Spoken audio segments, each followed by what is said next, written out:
سورۃ النساء۔ آج سورۃ النساء میں ہم تھے چھٹے سپارے میں۔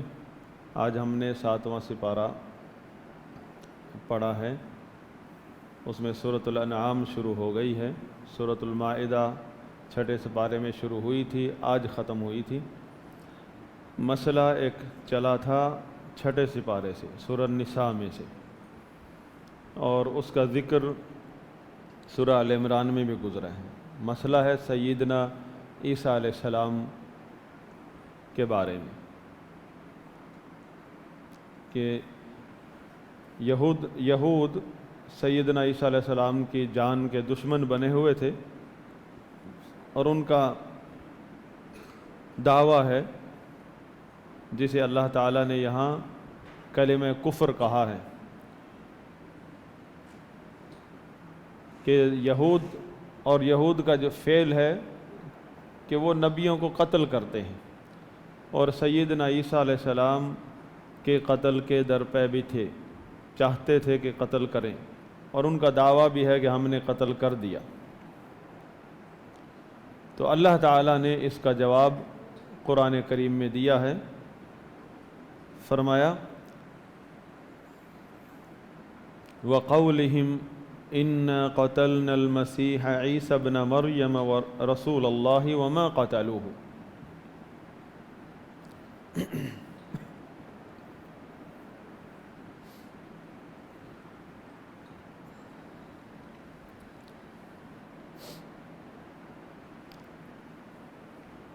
کہ اللہ تعالیٰ نے ان کے دلوں پر مہر لگائی ہے ان کے کفر کی وجہ سے، اور ان کے اس طرح کے دعووں کی وجہ سے۔ کفریہ دعوے ہیں، کفریہ عقائد ہیں۔ ان میں سے ایک عقیدہ یہ ہے کفریہ یہود کا، جس کی وجہ سے ان کے دلوں پر مہر لگی ہے، کہ وہ ان کا دعویٰ ہے کہ ہم نے اللہ کے رسول عیسیٰ بن مریم کو قتل کر دیا ہے۔ اللہ تعالیٰ نے آگے سے جواب دیا وَمَا قَتَلُوهُ وَمَا صَلَبُوهُ، نہ تو انہوں نے عیسیٰ علیہ السلام کو قتل کیا ہے، نہ صلیب چڑھا سکے ہیں، وَلَكِنْ شُبِّهَ لَهُمْ، لیکن ان کے لیے اس کی تشبیہ بنا دی گئی تھی۔ جو شخص انہی کا بندہ جو عیسیٰ علیہ السلام کو پکڑنے کے لیے پہنچا تھا، اللہ تعالیٰ نے عیسیٰ علیہ السلام کو زندہ بنفس نفیس جسم کے ساتھ اوپر اٹھایا، اور اس بندے کو ان لوگوں نے عیسیٰ علیہ السلام سمجھ کے قتل کر دیا، کیونکہ اللہ تعالیٰ نے اس کو تشبیہ بنا دیا۔ اور اللہ تعالیٰ نے اس کا ذکر یہاں فرمایا ہے کہ وَلَكِنْ شُبِّهَ لَهُمْ، ان پر شبہ لگ گیا، ان کو شبہ لگ گیا، جس کو انہوں نے قتل کیا وہ سمجھ رہے ہیں وہ عیسیٰ علیہ السلام تھے۔ اور اللہ تعالیٰ نے فرمایا وَمَا قَتَلُوهُ، انہوں نے قتل کیا ہی نہیں، نہ یہ صلیب دے سکے ہیں، صلیب پر چڑھا سکے ہیں۔ جس کو بھی انہوں نے قتل کیا ہے اور صلیب پر چڑھایا وہ عیسیٰ علیہ السلام نہیں، ان کو شبہ لگا ہے۔ یہ بات کون بتا رہا ہے؟ جو اس وقت ان کے اس عمل کو دیکھ رہا تھا، اور جس نے عیسیٰ علیہ السلام کو بچایا ہے ان کے شکنجے سے۔ فرمایا وَإِنَّ الَّذِينَ اخْتَلَفُوا فِيهِ لَفِي شَكٍّ مِّنْهُ، جو لوگ عیسیٰ علیہ السلام کے بارے میں اختلاف کر رہے ہیں وہ اس کے بارے میں شک میں پڑے ہیں۔ مَا لَهُمْ بِهِ مِنْ عِلْمٍ، ان کے پاس کوئی دلیل نہیں ہے، إِلَّا اتِّبَاعَ الظَّنِّ، وہم و گمان کی پیروی کر رہے ہیں۔ وَمَا قَتَلُوهُ یقینا، اور ان کو خود بھی یقین نہیں ہے کہ انہوں نے قتل کیا ہے۔ پھر کیا ہوا ہے؟ فرمایا بر رفعہ اللہ الیہ، بلکہ اسے تو اللہ نے اپنی طرف اٹھا لیا ہے۔ رفعہ اللہ الیہ وکان اللہ عزیزا حکیما۔ پھر آگے فرمایا وَإِن مِّنْ أَهْلِ الْكِتَابِ، یہ ایک نشانی ہے، قیامت کے آنے سے پہلے یہ واقعہ ہو کر رہے گا، یہ قیامت کی نشانیوں میں سے ایک نشانی ہے۔ وَإِن مِّنْ أَهْلِ الْكِتَابِ إِلَّا لَيُؤْمِنَنَّ بِهِ، کوئی بھی اہل کتاب نہیں بچے گا جو عیسیٰ علیہ السلام پر ایمان نہ لائے۔ اب تو یہ دشمن ہے، اہل کتاب کا ایک بہت بڑا حصہ دشمن ہے سیدنا عیسیٰ علیہ السلام کا، اور اس وقت تک موجود ہے دشمن۔ لیکن ایک وقت آئے گا کہ ایک بھی کتابی اہل کتاب نہیں بچے گا جو عیسیٰ علیہ السلام پر ایمان نہ لائے قبل موتہ ہی۔ یہ عیسیٰ علیہ السلام کی وفات سے پہلے ہوگا۔ اس میں دوسری دلیل یہ ہے کہ جب تک یہ واقعہ نہ ہو جائے عیسیٰ علیہ السلام زندہ ہیں، وہ وفات نہیں ہوئی ہے ان کی، قبل موتہ ہی، ان عیسیٰ علیہ السلام کی موت سے پہلے یہ واقعہ ہوگا۔ کیا ہو گیا ہے؟ ہو چکا ہے یہ واقعہ۔ یہود ایمان لے آئے ہیں عیسیٰ علیہ السلام پر؟ ابھی تک نہیں۔ ایمان لائیں گے، ہمارے نبی محمد صلی اللہ علیہ وسلم نے بتا دیا کہ وہ آئیں گے، جزیہ بھی ختم ہو جائے گا، اس وقت کوئی جزیہ کی بات نہیں ہوگی، خنزیر کو ختم کر دیں گے، سیدھی بات ہوگی، یا ایمان لے آؤ یا تلوار کے سامنے آ جاؤ۔ اور جو بھی عیسیٰ علیہ السلام کے سامنے آئے گا غیر مسلم، ایمان نہیں لائے گا، وہ بچے گا نہیں، آپ کی تلوار سے چھوٹے گا نہیں، وہ شکست ہوگی اور یہ زمین، یہ دھرتی کفر سے پاک ہو جائے گی، اور کوئی نہیں بچے گا زمین پر سوائے اہل ایمان کے، اور سب کے سب چاہے نئے مسلمان ہوں یا پرانے ہوں، سب کے سب عیسیٰ علیہ السلام کو بھی مانیں گے۔ اور یہ واقعہ ابھی تک ہوا نہیں ہے، اور یہ ذکر کہاں ہے؟ اللہ کی کتاب قرآن میں، قبل موتہ ہی۔ ہمارے اسلامی ممالک میں اور خاص طور پہ پاکستان، ہندوستان میں ایک باطنی فرقہ بہت سرگرم ہے جسے ہم قادیانی کہتے ہیں۔ بہت سارے لوگ قادیانی کو پتہ نہیں کئی اینگل سے دیکھتے ہیں۔ عام فہم بات ہے کہ قادیانی انہوں نے جی ایک نبی کا دعویٰ کیا ہے۔ ان کی حقیقت یہ نہیں ہے، اس سے بھی پہلے یہ باطنی ہیں، اور باطنیوں کی شاخیں ہمارے اندر بھی موجود ہیں۔ یہ باطنی فرقہ ہے، صوفی ہے، ابن عربی کے پیروکاروں میں سے ہے، جس کو سارے ہی شیخ اکبر کہتے ہیں۔ ابن عربی صوفی، جس کا ذکر آپ جس کا رول دیکھ رہے ہیں ارطغرل میں دکھایا جا رہا ہے، اور سب لوگوں کو ابن عربی کا گرویدہ بنایا جا رہا ہے۔ ابن عربی صوفی زندیق، اہل سنت کے نزدیک وہ زندیق ہے، اس کے عقائد کفریہ ہیں۔ عرب ممالک میں قادیانیوں کی دعوت کس طرح پھیل لی؟ سیریا میں، اردن میں، لبنان میں قادیانی پیدا ہوئے، لیکن زیادہ دیر چل نہیں سکے وہاں کے سلفی علماء کی وجہ سے۔ علماء میں جس قدر سلفیت کی جان ہوگی، فتنے ان سے اس طرح مٹتے ہیں علماء کے وجود سے، جیسے عیسیٰ علیہ السلام کے وجود سے دجال کا جسم پگھلتا ہے۔ علماء کی سلفیت سے، میں یہ بھی کہہ سکتا کہ سلفی علماء سے، وہ سلفی علماء ہی ہیں، لیکن علماء کی سلفیت سے، علماء جس قدر سلفیت میں پورے اترتے جائیں گے، اسی قدر وہ فتنوں کے لیے موت کا ثابت ہوں گے۔ تو شیخ البانی رحمہ اللہ نے یہ ذکر کیا ہے کہ قادیانیوں کا لٹریچر جو عربی میں ہے، وہ سارا ابن عربی کے کلام سے بھرا ہوا ہے، کیونکہ ابن عربی جو ہے وہ بانی ہے اس عقیدے کا کہ نبوت ختم نہیں ہوئی، نبوت کا دعویٰ کرنا حرام ہے، لیکن نبوت کا سلسلہ ختم نہیں ہوا، یہ اس کا عقیدہ ابن عربی کا۔ اور ہمارے ملک میں موجود ہیں اس کے عقیدے کو پھیلانے والے، اور جس نے شرع عام اس نقطے کو اٹھایا ہے وہ مولانا اسحاق جھالوی فیصل آبادی، جو فوت ہو گئے ہیں بابا جی، اور انہوں نے بہت، یہ مرزا جہلمی کا استاد، یہ اس نے بھی اس کو واضح کیا اپنی درس میں کہ ابن عربی کا عقیدہ کہ نبوت کا مقام ابھی تک ختم نہیں ہوا، نبوت کے مقام والے لوگ موجود ہیں امت میں، لیکن کسی کو اعلان نبوت کرنا جائز نہیں، یہ کفری عقیدہ ہے۔ اللہ کے نبی صلی اللہ علیہ وسلم نے فرمایا انا خاتم النبیین لا نبی بعدی، میرے بعد کوئی نبی ہے ہی نہیں، نبی کا وجود ہی نہیں۔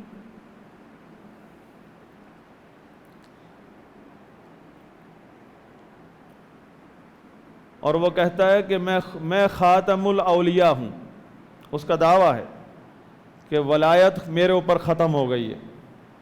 ولایت ختم تو ایمان بھی ختم۔ اللہ تعالیٰ نے تو ولایت اہل ایمان میں رکھی ہے کہ جو بھی مومن ہے، الذین آمنوا وکانوا یتقون الا ان اولیاء اللہ لا خوف علیہم ولا هم یحزنون الذین آمنوا وکانوا یتقون، کہ اولیاء اللہ کون ہیں؟ جو بھی ایمان لائے اور تقوی اختیار کرتے ہیں۔ اور جب تک اسلام باقی ہے، مسلمان موجود ہیں، اللہ کے اولیاء موجود ہیں۔ اہل ایمان متقی لوگ سب اللہ کے اولیاء ہیں، ایمان کے درجات ہیں۔ تو ابن عربی باطنیت کا امام ہے۔ تو یہ باطنی فرقوں نے ہی ہمیشہ امت کے افراد کو گمراہ کیا ہے اور ریاستوں کو تباہ کیا ہے باطنی فرقوں نے۔ باطنی فرقوں میں سب سے خطرناک فرقہ ہمارے ہاں قادیانی ہے اور آغا خانی ہے، رافضی ہیں، صوفی ہے، مختلف شکلوں میں پھر رہے ہیں۔ اور قادیانیوں کی دعوت جو ہے وہ یہیں سے شروع ہوتی ہے کہ عیسیٰ علیہ السلام اٹھائے نہیں گئے، فوت ہو چکے ہیں۔ قادیانیت کی دعوت یہیں سے شروع ہوتی ہے۔ اور آپ کو کچھ معتزلی بھی ملیں گے ہمارے ہاں جو توحیدی کہلاتے ہیں معتزلی اور خارجی۔ ہمارے ہاں توحیدی فرقہ ہے نا، کوئی کماڑی، کوئی ریماڑی، کہاں کہاں کے نام ہیں، عذاب قبر کے منکر، ان کے اندر یہ بھی دعوے پائے جاتے ہیں کہ عیسیٰ علیہ السلام۔ اب مناظرے بھی موجود ہیں، قادیانی کوئی بیچ میں نہیں ہے، دونوں ظاہر میں سنی نظر آتے ہیں۔ ایک کہتا ہے عیسیٰ علیہ السلام وفات پا گئے، دوسرا اس کا رد کرتا ہے۔ تو اس باطنی فرقے کی دعوت اس دور میں اس پوائنٹ سے شروع ہوتی ہے کہ عیسیٰ علیہ السلام کی وفات کو منواتے ہیں مختلف شبہات کے ذریعے۔ ان میں سے ایک شبہ یہ ہے کہ جی عیسیٰ علیہ السلام کو اللہ تعالیٰ نے کہا تھا انی متوفیک، میں تمہیں توفی، جیسے ہم کہتے ہیں اردو میں وفات پا گئے، میں تمہیں وفات دوں گا۔ اور آج جو ہم نے سورت پڑھی تھی مائدہ، اس میں بھی یہ آیا تھا فلما توفیتنی کنت انت الرقیب علیہم، اے اللہ جب تک میں ان میں تھا، اپنی امت کے اندر رہتا تھا تو میں ان کو کا گواہ تھا، لیکن جب تو نے مجھے توفی یعنی جب تو نے مجھے اٹھا لیا، ہم تو صحیح ترجمہ یہ ہے جب تو نے مجھے اٹھا لیا تو پھر تو ہی ان کا دیکھ بھال کرنے والا تھا، مجھے کیا پتا پیچھے کیا کیا انہوں نے۔ وفات کا مطلب ہم وفات کیوں کہتے ہیں؟ عرف عام ہو گیا ہمارے ہاں، توفی یا فلاں بندہ فوت ہو گیا، کیونکہ دنیا سے اس کا جسم بھی چلا گیا اور روح بھی چلی گئی۔ یہ تو نہیں کہ روح چلی گئی اور جسم ہم نے رکھا ہوا ہے، جسم ہمارے پاس چلتا پھرتا ہے، اس میں ہم کوئی اور فنکشن لگا سکتے ہیں، وہ بھی اسی معنی ہے۔ توفی کا معنی ہے کہ پورے کا پورا جسم بندے کو اٹھا لینا۔ اب جب کوئی فوت ہوتا ہے اس کی روح جدا ہو جاتی ہے اس کے جسم سے، اس کا جسم بھی ہمارے گھر سے، ہمارے محلے سے، ہمارے بیچ میں سے چلا جاتا ہے، وہ بھی اللہ کے پاس چلا گیا، اگرچہ ہم نے قبر میں دفن کیا اس کے جسم کو، اور روح فرشتے لے گئے۔ اور یہ یاد رکھیں معتزلی کی طرح شبہوں کا شکار، شبہات کا شکار نہیں ہونا کہ وفات پانے کے بعد جب ہم دفن کرتے ہیں بندے کو، عذاب قبر برحق ہے، روح کا اور جسم کا ایک برزخی تعلق ہے۔ اگر اس کی روح جنت میں کوئی سیر کر رہی ہے تو اس کے جسم کو اس کی لذت ملتی ہے، وہ جسم چاہے جلا دیا گیا ہو، چاہے مٹی بن گیا ہو، لیکن اللہ کے علم سے تو نہیں جاتا وہ۔ بہرحال جب کوئی فوت ہوتا ہے وفات پاتا ہے تو ہماری طرف سے وہ پورے کا پورا چلا گیا کہ نہیں؟ اور وفات کا مطلب یہ ہے اللہ تعالیٰ نے عیسیٰ علیہ السلام کو کہا انی متوفی کا، میں تجھے پورے کا پورا اٹھاؤں گا۔ اگر یہ بھی ترجمہ کر لیں میں تجھے وفات دوں گا، وہاں مطلب یہ کہ تجھے پورا کا پورا اٹھاؤں گا۔ اور اس کی وضاحت کر دی کہ اس طرح ہم مرنے والے کو کہتے ہیں وفات پا گیا، کیونکہ ہماری طرف سے تو وہ سارے کا سارا ہی چلا گیا، چاہے روح کہیں اور گئی، جسم زمین میں گیا۔ اور عیسیٰ علیہ السلام کو اللہ تعالیٰ نے روح اور جسم کے ساتھ ہی اٹھایا ہے۔ اسے بھی وفات کہہ سکتے ہیں لغوی طور پر، وفات کے پورے کا پورا اٹھا لیا اللہ نے۔ ہم جو اب مرنے والے کو کہتے ہیں کہ وفات پا گیا، وہ بھی اسی معنی میں کہتے ہیں کہ ہمارے پاس سے تو وہ چلا گیا نا، اس کا جسم بھی گیا، روح بھی گئی، کچھ بھی نہیں بچا اس کا ہمارے پاس، صرف یادیں ہیں۔ اور عیسیٰ علیہ السلام کو بھی اللہ تعالیٰ نے پورے کا پورا اٹھایا، وہاں بھی لفظ وفات اس لیے استعمال کیا کہ پورے کا پورا اٹھایا ہے۔ تو فرق کیا ہے؟ مرنے والے کو بھی ہم کہتے ہیں توفیہ، ہاں توفاہ اللہ، اللہ نے اسے فوت کر دیا، مطلب ہم سے اس کا جسم بھی لے لیا، اس کی روح بھی لے لی۔ لیکن فرق یہ ہے عیسیٰ علیہ السلام کے توفی میں اور مرنے والے کی توفی میں کہ مرنے والے کی جسم کی روح اور جسم کو اللہ الگ الگ کر کے اٹھاتا ہے، اور عیسیٰ علیہ السلام کے جسم سے روح کو نہیں نکالا بلکہ جسم کو روح سمیت اٹھایا، یا روح کو جسم سمیت اسی طرح۔ اور اس میں کیا اشکال ہے ہمیں؟ اللہ نے اپنے نبی محمد صلی اللہ علیہ وسلم کو جنتوں کی سیریں کروائی، اور جنت کہاں ہے؟ 7ویں آسمان سے بھی اوپر، عرش کے نیچے ہے جنت، اوپر ہی اوپر ہے اللہ۔ اور عیسیٰ علیہ السلام تو 4تھے آسمان پر ہیں۔ اللہ تعالیٰ نے ہمارے نبی محمد صلی اللہ علیہ وسلم کو اسی مکے کی جوتی، مکے کے کپڑے، مکہ کے پہنا ہوا جو لباس تھا وہی جسم جاگتے میں اٹھایا اور 7ویں آسمان سے بھی اوپر لے گیا۔ برحق ہے کہ نہیں؟ ہمارا ایمان ہے یہ برحق ہے۔ تو عیسیٰ علیہ السلام کو اگر اللہ تعالیٰ اٹھا لے اور وہیں رکھ لے ایک عرصے تک تو اللہ تعالیٰ کے لیے کوئی مشکل ہے؟ ہمیں کیا ٹینشن ہے؟ قادیانیوں کو ٹینشن ہے، باطنیوں کو ٹینشن ہے، ان کے لیے ان کا ایک پلان ہے اس عقیدے کو آپ کے دماغ سے نکال کر، بد عقیدگی ڈال کر، پھر وہ آپ کو اپنے مرزا احمد قادیانی کے لیے پھر ان احادیث کو پڑھیں گے جو عیسیٰ علیہ السلام کے لیے آئی ہیں، کہ جب عیسیٰ علیہ السلام نازل ہوں گے، پھر نازل ہونے کے بعد ان کے جو اعمال ہیں وہ نبی صلی اللہ علیہ وسلم نے بتائے ہیں۔ پھر جب آپ سے پہلے تو منوا لیا کہ عیسیٰ علیہ السلام تو وفات پا گئے، پھر وہ احادیث کا کیا کریں گے؟ وہ احادیث پھر وہ اپنے مرزا قادیانی کے لیے لگائیں گے، اور کرتے ہیں وہ لوگوں کو اسی طرح برین واش کر کے۔ تو اس فرقے کی حقیقت جو ہے کہ یہ ہے باطنی فرقہ، اور اس کے علاوہ بھی باطنی ہمارے ملک میں موجود ہیں، اور یہ باطنی اور صلیبی، یہ خارجی دشمن اور داخلی دشمن، باطنی اور اس طرح کے لوگ یہ جب ملتے ہیں تو ریاستیں تباہ ہوتی ہیں۔ بڑے بڑے سلاطین مجاہدین جو گزرے ہیں، سلطان صلاح الدین ایوبی، وہ بھی کنٹرول نہیں کر سکا باطنیوں پر، ان کا باطنیوں کا حملہ ایسا شدید ہو کہ سلطان صلاح الدین ایوبی رحمہ اللہ کی فوجیں جنہوں نے بیت المقدس آزاد کیا، وہ فوجیں ان صوفیوں کے حملوں سے توڑ کرنے میں ناکام رہیں، بالآخر معاہدے اور مذاکرات کر کے جان چھڑائی اپنی۔ عبد الرحمن الداخل اندلس میں، یعنی جب سلطنت بنو امیہ ٹوٹ گئی تو عبد الرحمن الداخل نے سلطنت قائم کی وہاں اندلس میں، وہاں سارے ملک کو ایک کر لیا۔ وہاں بھی ایک فتنہ رہا، 9-10 سال فتنہ رہا ایک صوفی کا اس مریدوں کے ساتھ۔ 9-10 سال عبد الرحمن داخل اس کے آپریشن میں ناکام رہے، بالآخر اس کی بیوی نے اس کو ذبح کر دیا، جا کے جان چھوٹی اس کی، اس صوفی کی۔ باطنی صوفی تو ایک لفظ ہے، اس کے پیچھے باطنیت چھپی ہے۔ باطنی فرقے خطرناک ترین فرقے ریاستوں کے لیے، آج بھی اگر ہمارے ادارے سیکورٹی ادارے تحقیقات کریں تو جتنی تخریب کاری ہے اس کی جڑیں ان خانقاہوں میں اور مزاروں میں اور باطنی فرقوں میں ملیں گی۔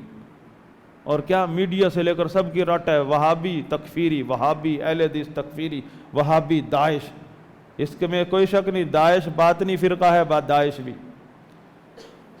داعش کے بارے میں سعودیہ کے بعض علماء کا دعویٰ ہے کہ یہ باطنی فرقہ ہے، اور باطنی فرقے کی دلیل یہ ہے کہ اسے وہابی جب دیکھے گا تو وہابی سمجھے گا، کوئی صوفی دیکھے گا تو صوفی کہے گا یہ میرے لوگ ہیں، کوئی شیعہ دیکھے گا تو شیعہ کہے گا یہ میرے لوگ ہیں۔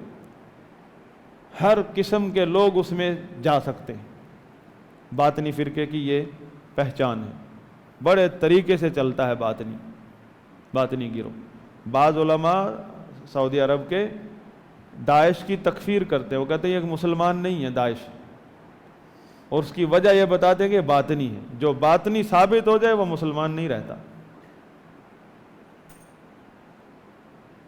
اور ہمارے ہاں سب سے خطرناک فرقہ جو باطنی ہے وہ قادیانی ہے۔